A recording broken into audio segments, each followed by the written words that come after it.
মুমিন নাই, মুসলমান নাই, মসজিদ কোথায় থেকে আসলো?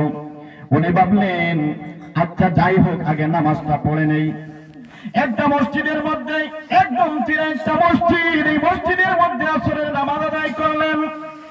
আসরের নামাজ আদায় করে ইমাম সাহেবকে ডাক দিয়ে বললেন, ইমাম সাহেব আপনার সঙ্গে আমার কিছু কথা আছে। ইমাম সাহেব ডাক দিয়ে বললেন, আপনি কে? আপনাকে তো অচেনা অচেনা লাগে, আপনার বাড়ি কোথায়? ওনার বাড়ির অ্যাড্রেস দিলেন। বললেন, আপনি কেন এসেছেন? ইবনে বতুতা রাহমাতুল্লাহ তাআলা আলাইহি বললেন, ও ইমাম সাহেব, আমি আমেরিকায় যাওয়ার জন্য আমি রওনা দিয়েছিলাম। আমি পথ ভুল করে আজকে এই দেশের মধ্যে এসেছি, কিন্তু আমি বড় অবাক হয়ে গেলাম।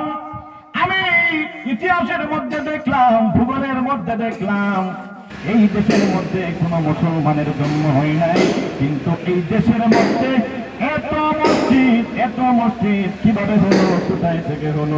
আমাকে আপনি একটু ব্যাখ্যা দেন। ইমাম সাহেব ডাঙ্গে বললেন, ও ইবনে বতুতা, আপনি যদি শুনতে চান কিছু সময় দেওয়া লাগবে। বলেন সুবহানাল্লাহ।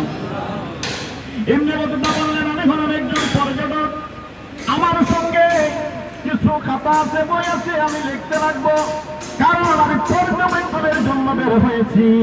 এই দেশে যখন এসেছি তাইলে এই দেশটা আমি পর্যবেক্ষণ করে যাই, আর এই দেশের মধ্যে তো মসজিদ কিভাবে হলো আমি আপনার কাছ থেকে জানতে চাই। ইমাম সাহেব বললেন, ও ইবনে বতুতা শুনেন, এই দেশের মধ্যে ঠিক কোন মুসলমান ছিলেন না, একটা মুসলমানেরও জন্ম